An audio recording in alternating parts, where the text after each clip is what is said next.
So my name is Chris, and I was part of YES program about 5 years. I started out when I was about 15 or 16. Lost my parents when I was like 7, and I joined the YES program later after I lost my parents. But when I was 17, I started out with the YES. They sent me to school. I ended up finishing up my S6 and moving on to US to study to go to college. So I recently graduated with a bachelor's of science in mechanical engineering, and I got into UC Berkeley, which is one of the good schools in mechanical engineering for a PhD program.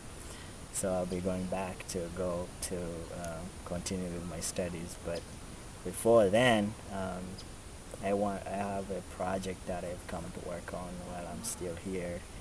It's kind of 6 month project. So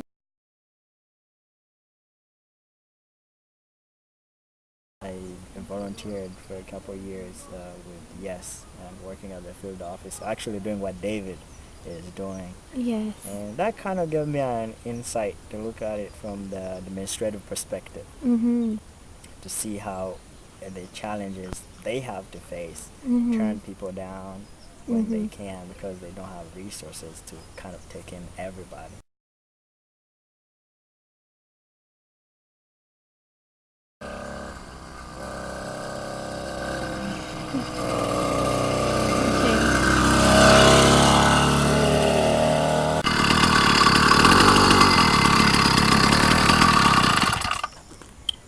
So this is it. Oh, so the idea is you get 2 chains.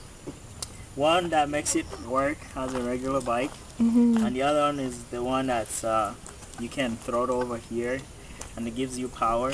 And this is a 2-stroke engine, very small, and the tank is about 1 gallon, which is 2 liters for here, and it takes you about 400 miles if you are you use it sparingly, because you have to sometimes pedal and leave out the whole fuel part of it.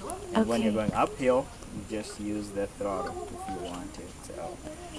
So the idea is to be able to help more, like machines that could carry something that's more than a regular person can carry. Yes. So if we make a bike and we put some sort of wagon over here, Mhm. and maybe it could carry 3 or 4 times as more than an average person can carry.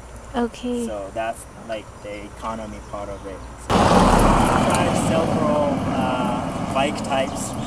I've tried the self-powered one, and it's very not efficient at all. You would ride about 20 miles, and after 20 miles, you charge up a battery, and it gives you power to go for about, you know, 1 mile. You go 200 miles, you get like 20 miles. So that's very inefficient. And then I tried out the electric one.